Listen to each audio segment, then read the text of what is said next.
E quando eu faço esse mais ou menos assim que a gente escuta por aí, é aquele momento que ele dá um monte de antibiótico para evitar problemas, infecções, né? O que vai acontecer, Gabi, com esse uso indiscriminado de antibiótico aí no futuro?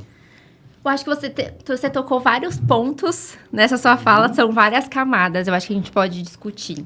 Ponto 1, quando a gente tem esses locais, né, que infelizmente acontece, infelizmente a gente sabe que hoje tem muito veterinário, hoje tem muita faculdade de veterinário, tem muitos veterinários se formando, tem muitas clínicas aí, então a gente tem muita mão de obra mesmo.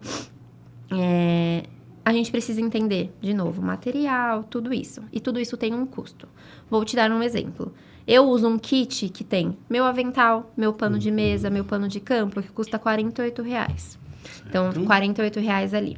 Mas tem o valor do fio associado a isso. Tem o valor de compressa, tem o valor de gás, tem o valor de instrumental mesmo, né? Porta-agulha, pinça, tudo isso. Mais o valor do meu trabalho. Você acha que tem como eu cobrar em uma castração, por exemplo, R$100? Não tem. Não tem. Já não paga isso que eu falei. Cobrar R$200? Não tem. Já não paga isso que eu falei. Se eu fizesse sem luva ali, sem nada...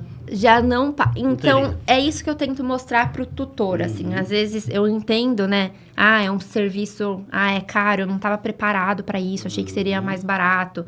Entendo essa visão, que é uma visão do cliente mesmo, tá tudo bem.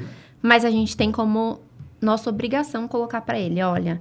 Por que eu estou cobrando esse valor? Porque eu vou usar tal material, que é um material estéreo, é o material correto, é o melhor fio, é um fio absorvível, é um fio que vai funcionar dessa forma, porque a gente precisa mostrar, tá?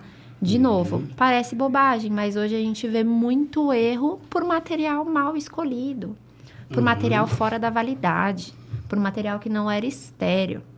Tá? Isso, assim, é muito triste pra gente que estuda, pra gente que trabalha, ver esse tipo de coisa. E quando chega um paciente desse pra gente corrigir esse tipo de procedimento, é pior ainda. Porque eu preciso manter minha ética pra conversar com o tutor, eu preciso tentar salvar esse paciente, então acaba complicando aí. E aí a gente vê isso do antibiótico, que eu fiz uma cirurgia mais ou menos, mas para evitar que ele tenha uma contaminação no pós-operatório, eu taco antibiótico. A gente sabe que pacientes de castração hoje, a gente não precisa fazer antibiótico no pós-operatório. Nem macho nem fêmea. Nem macho e nem fêmea, a gente só faz o antibiótico ali profilático, que é 30 minutos antes da incisão de pele. Então, quando já entra nesse pós-operatório, a gente precisa entender, precisa mesmo dessa medicação? Eu não vou estar criando uma resistência bacteriana no futuro para esse paciente? E se, porventura, eu uso esse antibiótico hoje que não havia necessidade, e daqui a um tempo esse paciente tem uma infecção urinária, uma infecção no conduto, e aí quando a gente for usar esse antibiótico, ele já não é mais efetivo. Tá? A gente precisa ter esse cuidado. Eu tive uma paciente que a gente operou conduto auditivo e ela tinha muita secreção purulenta.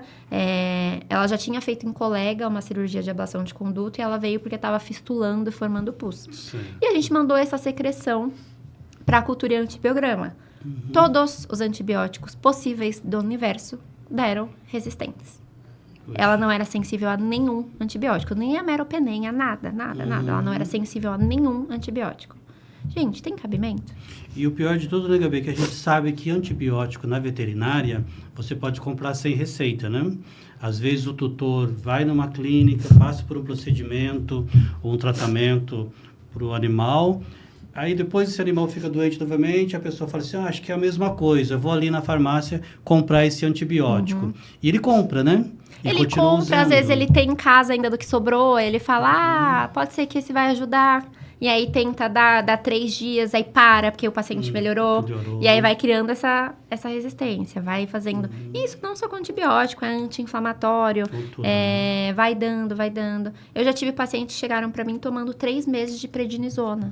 Por quê? Por conta. Porque o tutor falou que ele ficava super bem com a prednisona. Então, o tutor manteve ali, só que aí a gente foi ver a alteração renal super importante, então a gente precisa ter esse cuidado. A alteração endócrina que a gente teve que tratar. Então, esse uso indiscriminado de medicação acaba prejudicando muito. Porque, às vezes, o intuito do tutor sempre é ajudar o paciente. Você sabe que eu acompanhei um caso de um animal com calcinose cutânea devido ao uso de corticoide. Usou tanto corticoide que a pele começou a produzir uma estrutura de cálcio, foi tirar o corticoide e resolveu. Melhorou. E fica horrível, né, cachorro? Não, o intuito sempre é ajudar. Eu vejo o meu gato, eu vejo o meu cachorro passando mal, eu quero ajudar, quero resolver.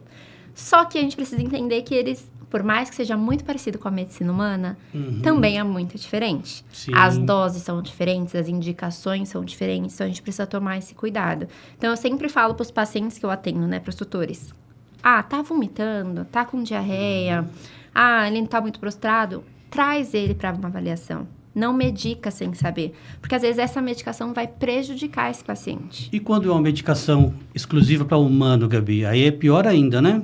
Eu já tive um paciente que chegou com uma peritonite séptica. Fizemos exames de imagem, tudo, tinha líquido livre, mandamos esse líquido livre para análise, era fezes dentro da cavidade abdominal. Quando abriu a cavidade abdominal, a gente teve que entrar em cirurgia. Ele tinha uma ruptura estomacal gigantesca. E em conversa com o tutor, o que aconteceu? Era um paciente que estava vomitando há uns dias. O tutor começou a dar anti-inflamatório para ele. Era um anti-inflamatório de uso humano, que a gente não usa na veterinária. E esse anti-inflamatório de uso humano, que a gente não usa na veterinária, gerou ali uma necrose estomacal. Rompeu esse estômago. Foi conteúdo alimentar, conteúdo gástrico dentro da cavidade abdominal. Esse paciente a gente fechou o estômago, mas ele veio a óbito no pós-operatório por infecção, por sepse. E foi um paciente que a gente perdeu por um uso errado de uma medicação não indicada. Então, assim, precisa. Mas eu vou ter que levar ele até lá, até a clínica, só para ver a medicação? Sim. É uma doença, o vômito, a prostração, o xixi na caixinha no lugar errado, é um sinal de que algo está errado. E os nossos pacientes não falam. Esse é o sinal pra gente levar e falar, olha, tá acontecendo isso. O médico vai pedir exame, provavelmente, porque pra gente é muito difícil dar um diagnóstico sem exame também. Porque, de novo, o nosso paciente não fala. Vou dar um exemplo. Eu tenho cálculo renal sempre. Eu estava viajando, eu estava na Itália e eu comecei a ter cólica renal. E eu fui no hospital e eu falei pro médico, estou com dor. Eu olhei, né, no Google como que eu falaria em italiano que eu estava com dor. E ele pegou e deu um soquinho nas minhas costas e doeu muito. Eu falei, realmente dói? E ele falou, provavelmente você está com cálculo renal. Se eu der um soquinho no meu paciente não vai falar, olha, tá doendo. Não vai falar. Ele não vai me falar, olha, eu vou ali na caixa de areia, eu vou na privada, eu não consigo fazer xixi. Então, os exames são necessários pra gente entender. É claro que a gente precisa tomar cuidado, né, com tantos exames, a gente não pode pedir todos os exames do mundo, pensando, né, no desgaste do paciente e também na parte financeira do tutor, mas o necessário a gente vai pedir.